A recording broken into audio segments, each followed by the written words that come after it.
মুসা আলাইহিস সালামের সঙ্গে একবার আল্লাহর কথা হলো, প্রায় ঘন্টা 2 ঘন্টা আল্লাহর সাথে মুসা কথা বললেন তুর পাহাড়ে। তো মুসা তো এমনি কথা বেশি বলতেন আল্লাহর সাথে, দীর্ঘ সময় কথা বলছেন আল্লাহ। তো মুসা বলছেন, আল্লাহ তাআলা আপনি কার সাথে কথা বলছেন বলেন? বলে আমি মুসার সাথে কথা বলছি। আচ্ছা বলেন তো আমার উম্মত কারা? যাদের কাছে তুমি দ্বীনের দাওয়াত দাও তারা তোমার উম্মত, যাদের কাছে তাওরাত নিয়ে গিয়েছো তারা তোমার উম্মত। কিন্তু আল্লাহ আমি জানতে চাই আপনার এই 2-2.5 ঘন্টার আলোচনা আমার সাথে একবার তো আমার কথা বললেন না, একবার তো আমার উম্মতের কথাই বললেন না। আপনি বলেন সেলেটে লেখা দিছি তাওরাত, ওটা দেখে দেখে বলে দিও। কিন্তু 2-2.5 ঘন্টার আলোচনার ভিতরে আপনি 2টা নামকে বেশি বেশি নিয়েছেন। 2-2.5 ঘন্টার আলোচনায় যদি আপনি 300 শব্দ ব্যবহার করেন তাহলে 298 বার বলেছেন আহমদ আর মোহাম্মদ। আমি জানতে চাই এই লোকটাকে আমি জানতে চাই, যাকে আপনি বারবার আমাকে পরিচয় দিচ্ছেন আহমদ মোহাম্মদ, লোকটাকে। আমি কথা বলছি আপনার সাথে, আমার তো নামও নিতে পারলেন না। আল্লাহ বলছেন মুসা তাহলে শোনো, যার দয়ায় যার কারণে এই গোটা সৃষ্টিকে আমি আল্লাহ সাজিয়ে ডেকোরেশন করে রেখেছি, যার কারণে আমি আল্লাহ আসমান জমিন লৌহ কলমকে ডিজাইন করেছি। মুসা তুমি জানো না আরশে আসিম থেকে নিয়ে দুনিয়া পর্যন্ত আমার সকল সৃষ্টির দিকে তুমি যদি পরখ করে চোখ মেলে থাকাও, সকল জায়গায় দেখবে আমি আল্লাহর হাতে যত ডিজাইন করা সকল ডিজাইনে আহমদ আর মোহাম্মদ নাম লিখে রেখে দিয়েছি। তো আল্লাহ আসলে এই লোকটা কে? এটা কোনো বড় ফেরেশতা না, মুসা কোনো ফেরেশতা নয়। তা আল্লাহ লোকটা কে আমি জানতে চাই। আল্লাহ বলেন মুসা ও আমার বন্ধু। আল্লাহু আকবার বললেন না? আল্লাহ তোমার বন্ধুটা কই?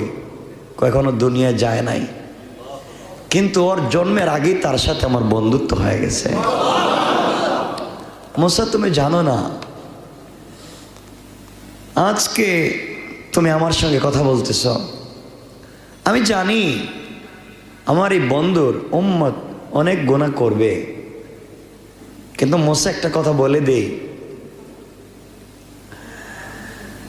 আমি কিয়ামতের দিন সকল উম্মতের হিসাব বন্ধ করে রেখে দেব। সকল উম্মতকে আমি আল্লাহ জান্নাতে যেতে দিব না, দাঁড় করায় রেখে দিব, যতক্ষণ পর্যন্ত আমি এই বন্ধুর উম্মতের বিচার না করব। আমি যে বলেছি এতগুলা জান্নাত বানিয়েছি, যতক্ষণ পর্যন্ত আমার এই বন্ধুর উম্মত জান্নাতে না ঢুকবে আমি আল্লাহ কোন নবীকেও জান্নাতে ঢুকতে দেব না। আল্লাহ তুমি তাদেরকে এত ভালোবাসো কেন?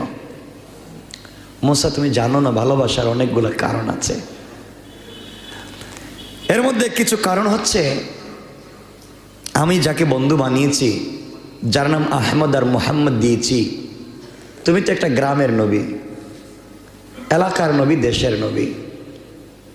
এই এলাকার ভিতরেও দ্বীনের প্রচার করতে গিয়ে কয়জন মানুষ পাইছ? মানুষ পাও না, মানুষ দ্বীনের কথা শোনে না।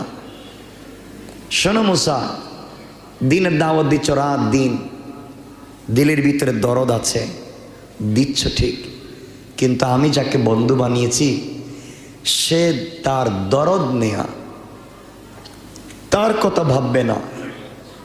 আমি তোমাকে বলছি মুসা, নূহ আলাইহিস ইসলামকে আমি বললাম চলে যাও, নৌকায় উঠে চলে যাও।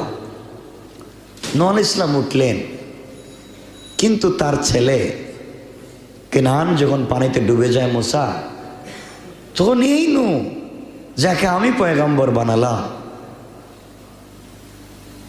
তিনি উম্মতের কথা বাদ দিয়া তার ছেলেকে টানলেন। যেন সে নদী থেকে নৌকায় উঠে যায়। কিন্তু মুসা, তুমি জানো আমি যাকে বন্ধু বানিয়েছি তার দিলের ভিতরে তার সন্তান, তার আত্মীয় স্বজনের মায়া মহব্বত যতটুকু না আছে, তার চাইতে কোটি গুণ আছে তার উম্মতের দরদ তার দিলের। আমি আল্লাহ যদি লিখে দেই মুহাম্মদ তোমাকে আরশে আজিম, লৌহ কলম, আরশ কুরসি সব লিখে দিলাম, বিনিময় উম্মতকে জাহান্নামে পাঠিয়ে দেব, এমন একজনকে বন্ধু বানিয়েছি। আল্লাহ আমাকে বলছে, আল্লাহ তোমাকে সব দিয়ে দিলাম, বিনিময়ে আমার সবগুলো উম্মতকে জান্নাত দিয়ে দাও। আমি তাকে বন্ধু বানিয়েছি। এই বন্ধুর উম্মত বিপদগামী হবে, তাদেরকে পথ দেখাবার জন্য আমি আল্লাহ যুগে যুগে অনেক উলামায়ে কেরাম দেব, ওয়ারাসাতুল আম্বিয়া দেব। তারা গিয়ে ওখানে দিন শিক্ষা দিবে। আমার রসুল দিনের জন্যে অনেক স্যাক্রিফাইস করবেন। তিনি হবেন গোটা দুনিয়ার জন্য রহমত, রহমতের নবী। এজন্য আমার রসুল হচ্ছেন রহমত। কি? গোটা সৃষ্টির জন্য রহমত। আজকে সমাজের যে অবস্থা, আমরা যেন মুসলমান দাবি করি, আপনারা বলেন তো এই রসুলের কোনো চরিত্র আমাদের মধ্যে আছে? সবাই বলেন। আল্লাহ এরপরে বলছেন, মুসা আলাইহিস সালামকে বলছেন, মুসা আমি যাকে বন্ধু বানিয়েছি তুমি জানো না, এই বন্ধু খালিল না, এই বন্ধু হচ্ছে হাবিব। তোমার সাথে বন্ধুত্ব করেছি, বন্ধুত্ব করে দেখছো তোমাকে কেমনে পিঠা দেওয়াইলাম, তোমাকে কেমনে নদী পার করাইতে গিয়ে তোমার পিছনে ফেরাউন লাগাইয়া দিলাম, কত কিছু তোমার সাথে করছি। কারণ মুসা জানো, তোমাকে যে বনি ইসরাইল দিয়েছি, রাত দিন দাওয়াত দাও, রাত দিন কথা বলো, ওরা শুনে না। আজকে একটা বলে কালকে মিথ্যা কথা বলে, আজ একটা বলে কাল আর একটা বলে। কিন্তু আমার নবী জানো, এটা একবারে চুম্বকের মতো লাইগা থাকবে, লাইগা থাকবে, উম্মতকে নাজাত দেওয়ার জন্য লেগে থাকবে। এমনকি আমি আল্লাহ কিয়ামতের দিনে তাকে যে উত্তম সম্মান দিয়েছিলাম চেয়ারে বসবার, সেখানেও বসবে না, 24টা ঘন্টা উম্মতের চিন্তা করবে। আমি তাকে হাবিব বানিয়েছি, এই জন্যে আমি আল্লাহ ঘোষণা করেছি তার উম্মত যদি বিপদগামী হয় মাফ চায়, মাফ করে জান্নাত দিয়ে দেওয়ার ওয়াদা। আমি জানতে চাই, আমি আর আপনি বিপদগামী হয়ে যাচ্ছি। আমি জানি না আমার কথা আপনাদের কেমন লাগতেছে। আল্লাহর পরে বলছেন, ওয়ামা আরসালনাকা ইল্লা মুবাশশিরাও ওয়া নাযীরা। আল্লাহ বলছেন, আমি আপনাকে সুসংবাদদাতা এবং ভয় প্রদর্শক হিসেবেই প্রেরণ করেছি। দেখেন, ওয়ামা আরসালনাকা ইল্লা মুবাশশিরাও ওয়া নাযীরা, আমি শুধুমাত্র কেবলমাত্র আপনাকে সুসংবাদদাতা এবং ভয় প্রদর্শককারী হিসেবে পৃথিবীতে পাঠিয়েছি। আমি আপনাকে ওসি, ডিসিএসপি, দারোগা বানাইয়া পাঠাই নাই যে পিটাইয়া মানুষকে তুমি হিদায়ত দিবা। তোমার কাজ হচ্ছে সুসংবাদ দেওয়া জান্নাতের, তোমার কাজ হচ্ছে ভয় প্রদর্শন করা জাহান্নামের। এই দুটো কাজ তুমি করবা সহজ ভাষায়, নরম ভাষায়, লেসানটাকে নরম করে শান্তির শব্দ প্রয়োগ করে তাদেরকে বুঝাও। যদি বুঝে আলহামদুলিল্লাহ, না বুঝে তাও আলহামদুলিল্লাহ, তোমার দায়িত্ব শেষ। কিন্তু কেন মানলো না এর বিচার আমি করব। কে করবেন? সবাই বলেন, আল্লাহ বিচার করবেন।